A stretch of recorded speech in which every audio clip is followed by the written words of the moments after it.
Bonjour à tous, j'espère que vous allez bien. Je suis ravie de vous retrouver pour cette nouvelle vidéo où je vais vous parler de rapport au corps.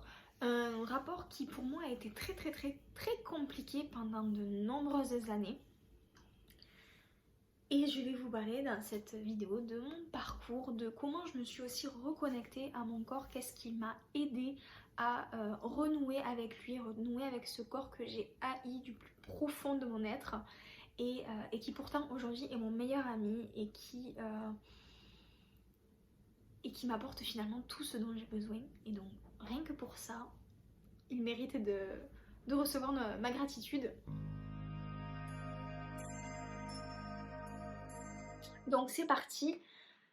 Je vais vous raconter rapidement ce qu'il s'est passé, bien que il y ait beaucoup de choses qui se soient passées et qui aient été liées à ce rapport au corps. Je vous en ai peut-être déjà parlé, je ne sais pas si quelle vidéo sera publiée en premier, mais j'ai pendant très longtemps fait de la boulimie. En fait, j'ai développé ce trouble du comportement alimentaire très jeune. J'avais déjà les prémices. Je vous parlerai dans une vidéo spécifique de mon expérience avec les TCA et donc avec la boulimie. Mais, euh, mais pour cette vidéo, je vais surtout vous parler de, du rapport que j'avais avec mon corps, du regard que j'avais sur lui et de comment je m'en suis sortie. Donc ça a été euh, déjà très jeune, je n'ai pas vraiment aimé mon corps. Je ne l'aimais pas. C'est vrai que quand on est enfant, on n'y fait pas forcément attention, et heureusement. Mais il s'est avéré que je m'en suis préoccupée très tôt. Pour ma part, j'ai grandi de toute façon dans une famille avec des ados. Donc on avait entre 7 et 14 ans d'écart. Entre 9, oui, entre 9 et 14 ans d'écart. Et forcément, euh, j'ai voulu grandir très vite, et j'ai voulu être formée physiquement très vite, j'ai voulu être une femme très rapidement, j'ai voulu ressembler à mes sœurs qui étaient pour moi des modèles et des exemples, et, euh, et donc le corps que j'avais ne me convenait pas. Il ne me convenait pas, il n'était jamais assez, et j'avais toujours l'impression qu'il était soit trop gros, soit pas assez bien proportionné, soit pas assez joli, soit ma peau n'était pas assez lisse, ou mes bras n'étaient pas assez fins, ou mon nez n'était pas assez fin, mes dents n'étaient pas assez droites, mes cuisses n'étaient pas assez fines. Bref, vous l'aurez compris, j'ai fait une fixette et un complexe de l'intégralité de mon corps. Et ça très tôt, donc je n'étais même pas... ouais, je devais avoir 8-9 ans quand ça a commencé. Euh, j'ai vraiment commencé à partir de là à avoir un regard de mon corps très négatif. J'avais un regard sur lui qui était très méchant.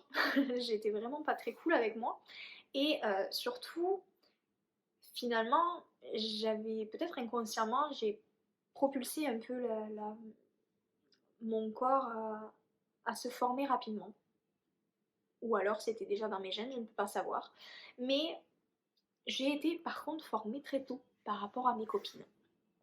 Et ben forcément, ça m'a pas valu les plus gentils compliments. Voilà, j'ai eu de la poitrine très rapidement, j'ai été formée très vite et à défaut d'être réglée très tard par contre, enfin très tard, pas très tard, mais plus tard que mes copines, mon corps par contre lui était formé avant elles. Et, euh, et les garçons n'étaient pas très cool d'ailleurs avec ça, c'était pas très chouette.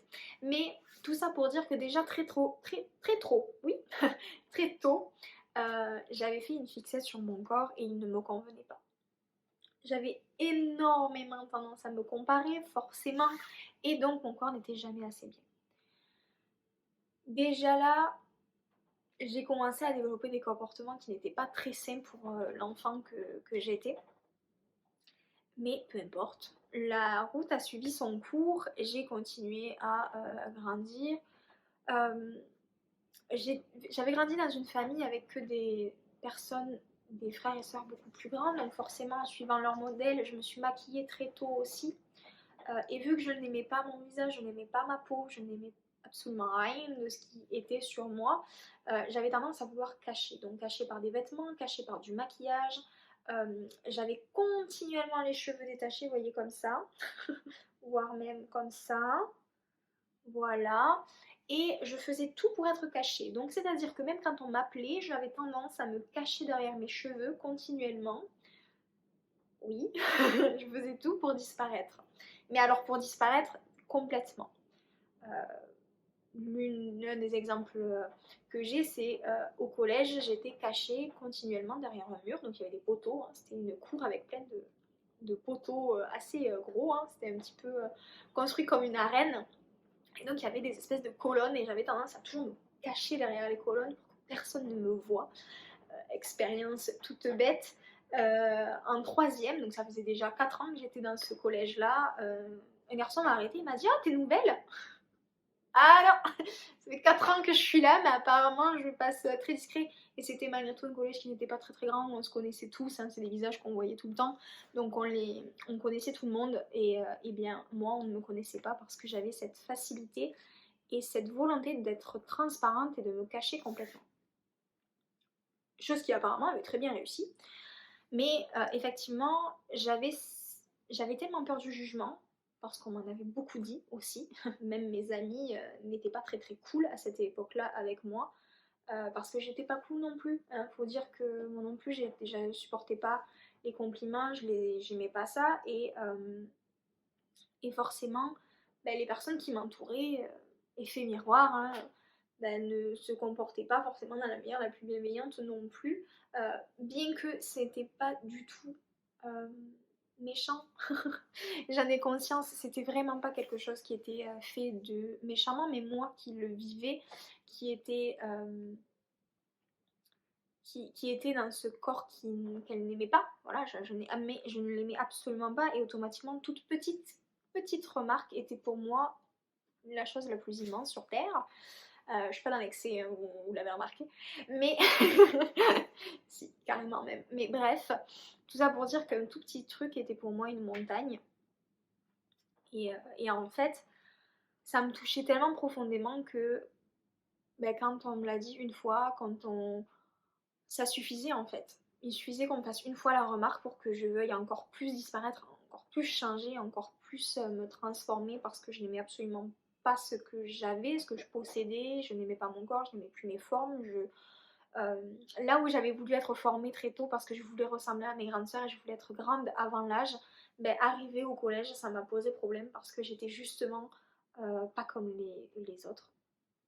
Et du moins pas de mon cercle d'amis. Et donc forcément, je dis ça avec le sourire parce que ça a été des expériences qui m'ont façonné aussi, hein, je dis ça aussi avec beaucoup d'émotion.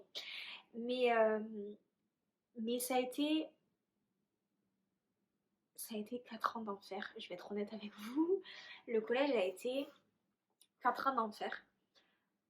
Parce que ça a été vraiment très très compliqué de me mêler à la foule, euh, de lier, de tisser des liens, de me sentir à ma place, de m'aimer aussi parce que moi-même je me comparais énormément aux gens et, et j'étais pas très cool, donc j'avais tendance déjà très très tôt à être dans la critique et je suis sûre que je n'étais pas la seule parce que on n'est jamais satisfait de ce qu'on a, on n'est jamais satisfait de ce qu'on est, on voudrait toujours être plus, on voudrait toujours être différente parce on ne nous apprend pas à nous aimer tel qu'on est. On ne nous apprend pas à nous apporter de l'amour, on ne nous apprend pas à nous apporter des mots de tendresse, à nous faire du bien, on ne nous apprend pas tout ça justement. On entend partout: ah, tu dis que t'es jolie, mais t'es égoïste en fait, mais t'es super narcissique, mais en fait tu te kiffes trop. En fait, euh, ou et en fait, quoi qu'on dise, quoi qu'on fasse, on trouvera toujours quelque chose à nous dire.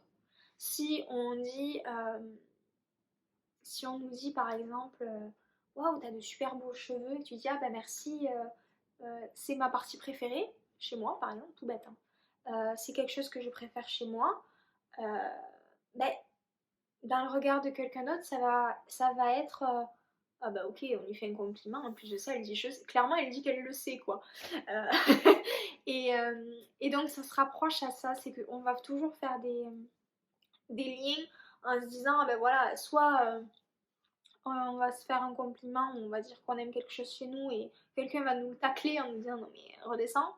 Ou à l'inverse, quelqu'un qui va se critiquer, hein, on va lui dire ah mais n'importe quoi, tu mens, et on va se sentir incompris aussi. Il y a cette double facette là, de se dire ok, finalement, soit je suis en train d'appeler au secours en disant aidez-moi et je suis pas compris, je suis pas soutenue parce que ben, ce que tu as, toi, quelqu'un va le désirer, quelque chose que quelqu'un a, tu vas le désirer aussi, et ce que tu as, toi, tu ne vas pas le vouloir. Et en fait, constamment, ça va être ça dans ce jeu de comparaison et de ce jeu qui est malsain, parce que finalement, en se comparant, on a l'impression qu'on manque de quelque chose, alors que finalement, on a déjà tout ce qu'il nous faut pour nous. Et pour se sentir bien, je pense qu'on est avec le corps que l'on doit avoir pour expérimenter la vie que l'on a expérimenté ici. Et en fait, voilà, donc tout ça pour dire que le rapport au corps, déjà au collège, a été très très compliqué. Euh, Combien de fois on m'a rejetée parce que j'étais trop grosse pour ce que apparemment les codes de la société disaient être bons, euh, ou, euh, ou que ou tout bêtement, ça va être aussi ça qui m'a énormément marqué. Euh, Étant donné que j'étais un peu plus formée que les autres, donc j'avais un peu plus de poitrine, j'avais un peu plus de fesses, forcément, j'étais quand même un peu plus épaisse que les autres, faut dire ce qui est, hein. Dans mon entourage, dans mes amies, elles étaient toutes très fines, et c'est vrai que j'étais beaucoup moins fine qu'elles. Et bien j'étais celle à qui on refusait qu'elle porte un short, par exemple. Il faisait 40 dehors en plein été, mais j'étais interdite de porter un short. Et ça, je suis persuadée qu'il y en a énormément qui l'ont vécu parce que dans les collèges, c'est beaucoup interdit ça. Mais on ne devait pas porter de short. En tout cas, moi, je n'avais pas le droit. Et par contre, d'autres filles y avaient droit. Ça ne posait pas problème. Mais parce que mon corps était un peu plus formé et un peu plus, ouais, on va dire un petit peu plus épais que les autres, donc mes formes étaient plus marquées, bah, automatiquement, je n'avais pas le droit de porter un certain short qu'une autre personne qui portait, je vous jure, ce jour-là, une autre fille de ma classe portait exactement le même short que moi. Je me suis fait engueuler en me disant Louise, tu mettras plus jamais de short au collège. Ok, déjà tu te prends ça dans la gueule. Mais en plus de ça, la personne qui est juste à côté de toi, du moins pas très loin, et qui porte exactement le même short, ne sera pas interdit de le porter. Et elle n'a eu aucune remarque, aucun problème. C'est passé comme une lettre à la poste. Et là, tu dis, ok, déjà, c'est ce sentiment d'injustice de dire, attendez, mais pourquoi moi?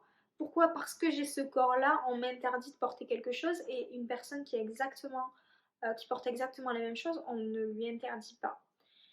Et ça encore dans la tête d'un enfant, c'est qu'est-ce qui se passe quoi? C'est moi le problème, c'est mon corps le problème. Et en fait, automatiquement, dans ma tête, ça a été un petit peu aussi ce déclic-là. Alors déjà que je ne mets pas des masses, mais alors là, ça a été. Alors en plus de ça, j'ai pas le droit de porter ce que je veux parce que mon corps n'est pas le bon modèle pour le porter. Ok, très bien. Prends-toi ça dans les dents. Et en fait, encore pas mal d'expériences comme ça qui se sont enchaînées par la suite où ben, ça m'a encore plus déconnecté de mon corps. Je l'aimais pas. Enfin, on ne voulait pas. Clairement, les garçons ne l'aimaient pas parce que j'étais trop grosse. Les, les enseignants et les comment on appelle ça, les CPE au collège les refusaient mon corps parce que je ne pouvais pas porter certaines choses. En fait, j'ai fait beaucoup de mélanges dans ma tête et automatiquement, bah, j'ai commencé encore plus à détester mon corps, quoi, parce que, bah, ok, bon. En plus, dans le regard d'un enfant, c'était ça, c'est que, parce que je considère que j'étais un enfant, au collège, on est encore un enfant, mais, euh, mais en fait, je me suis retrouvée dans la situation où finalement, j'avais besoin d'être aimée. Parce que je ne m'aimais pas moi-même et je ne pensais pas que j'étais capable de m'aimer moi-même. Donc j'attendais que les autres m'aiment et que le regard de l'autre vienne m'apporter de l'amour. ce que je n'avais pas obtenu. Ce que je n'arrivais pas à obtenir parce que mon corps, apparemment, n'était pas assez bien et n'était pas suffisamment dans les cases et dans les normes pour être aimé. Donc vu que moi dans ma tête il fallait que je sois aimée pour avoir le droit à l'amour, ben, je ne pouvais pas m'aimer moi en fait. Je n'avais pas encore compris que c'était pas dans ce sens-là que ça marchait, mais que c'était plutôt dans l'inverse. Aime-toi et peut-être que les autres t'aimeront, et puis même s'ils t'aiment pas, qu'est-ce qu'on s'en fout en fait. Vu que c'est ton corps, c'est toi qui vis avec, et c'est important que ça soit toi qui l'aime, qui lui apporte de l'amour et de l'attention. Mais ça, dans ma tête d'enfant, je ne comprenais pas. Bref, le chemin a continué. Mon amour pour moi ne s'est pas arrangé, mais voilà, les années sont passées. Il s'avère que j'ai vécu pareil au collège en troisième une expérience d'harcèlement et d'agression physique par un groupe de personnes. Et, euh, et quand je suis allée porter plainte, déjà on m'a refusé ma plainte, on m'a demandé de faire une main courante, que de toute façon c'était pas suffisant. Donc voilà, et puis je me suis fait ce jour-là relooker de la tête aux pieds. Donc je n'étais pas bien différente, hein. J'étais blonde, les cheveux longs aussi, très blanche de peau, voilà, toujours comme je suis actuellement. Et le gendarme, je sais plus si c'était un gendarme ou la police, je sais plus, l'un des deux, m'a regardé et a regardé ma mère, parce que ma mère était avec moi le jour de la déposition. Et a regardé ma mère, il dit mais vous comprenez, c'est normal qu'elle se fasse agresser, c'est normal qu'elle se fasse harceler, elle a une tête de victime. Ok, prends-toi ça dans les dents. Voilà. Face, déjà, il y avait une peur énorme des représailles, d'aller porter plainte à. Pour moi, c'était quelque chose, là, c'était gros. J'avais déjà beaucoup de mal à vivre la situation, l'harcèlement, l'agression physique et l'harcèlement qui a duré pendant un mois complet. J'étais suivie à l'extérieur du collège pendant un mois.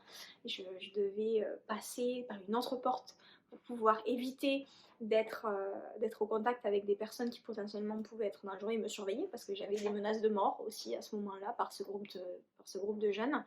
Et je devais passer par d'autres portes. J'étais protégée et surveillée par tous les cadres enseignants et tous les cadres pédagogiques en fait du collège. Mes parents devaient m'amener, venir me rechercher.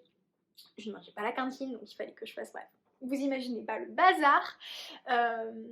Et en fait, quand déjà on a cette peur, on vit dans la peur constante et qu'une personne te regarde à la tête aux pieds et te dit mais regarde-toi, mais t'as une tête de victime et c'est normal que ce qui se passe, enfin, c'est normal ce qui t'arrive en fait. Ah ouais. Ah ouais. Et tout ça par un représentant de l'ordre qui est censé te protéger. Autant vous dire que ça a été très très compliqué de l'accepter, hein, vraiment très difficile. Donc le rapport au corps a été encore plus compliqué. Ça a été juste mais un enfer. À la suite de cela, ben, j'ai commencé à me teindre les cheveux. Vu que de toute évidence le blond posait problème, j'ai commencé à me teindre les cheveux en rouge. Ah ben vous voyez, la même couleur que le t-shirt. J'avais les cheveux de la même couleur que le t-shirt. Voilà, j'ai commencé à m'habiller de façon à faire plus dur, hein. Donc ça a été un peu la tendance hipster, je sais pas si vous connaissez, si ça vous dit quelque chose, mais voilà, les grosses chaussures noires un petit peu style gothique limite. Limite, j'étais peut-être pas jusque là, mais beaucoup de noir tout le temps. Voilà, j'essayais de disparaître et en même temps j'avais envie de provoquer. Vu que être blonde c'était être une victime, ben, je vais provoquer. J'ai beaucoup été dans la provocation aussi, il faut que faut l'avouer, hein, en tout cas intérieurement. Je voulais provoquer. Je sais pas si ça a bien marché, mais voilà, j'avais ce truc-là de j'ai pas envie d'être une victime, j'ai pas envie de d'être d'être vue comme ça, donc je vais porter le masque qui va me permettre de ne pas être vue comme une victime. Mais ce qui n'a pas empêché que le rapport au corps était toujours très catastrophique. Très très douloureux aussi. Donc finalement, quoi de mieux que d'aller chercher dans le regard de l'autre l'amour. Vous l'aurez compris, je parle beaucoup trop. Donc vu que cette vidéo est trop longue, je l'ai séparée en deux. Donc je vous laisse avec la partie 2 qui arrivera la semaine prochaine. Je vous fais de gros bisous, je vous dis à très bientôt. N'hésitez pas à aimer, à liker cette vidéo, à la partager si vous pensez qu'elle peut aussi aider d'autres personnes dans votre entourage. Et surtout, abonnez-vous à la page si vous avez envie d'en découvrir plus et si vous voulez voir la partie 2. Voilà, je vous fais de gros bisous et je vous dis à très vite.